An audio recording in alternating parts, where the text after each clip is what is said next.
emhlabeni, uthando oluningi, uthando lunganga ihlabathi zolwandle, luxhaphakela ngaphandle, lifana nomfula mawuchichima. Abantu bahlale bekukhombisa uthando despite izinto ezisuke zikhulunywa ngokhuzane online. Kunabantu abaxebayo bekhuluma izinto. At the end of the day, kuyi-important figure, public figure yangakubo, emculo kamaskandi wonkana eSouth Africa nje, emagumbini amanye omhlaba bayamazi ukuthi yena ubani uKhuzani Entweni, and ukuvezela ukuthi uwumuntu yena obaluleke kanjani ngakubo, umuntu omkhulu kanjani.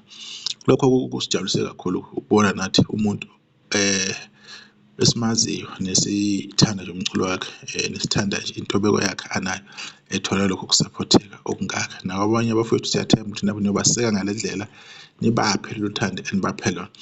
Nanexathu-ke elithathiwe linzima, akulula abafowethu ukuthi belithathe, kuba ney'nkinganyana uma kumele sithathe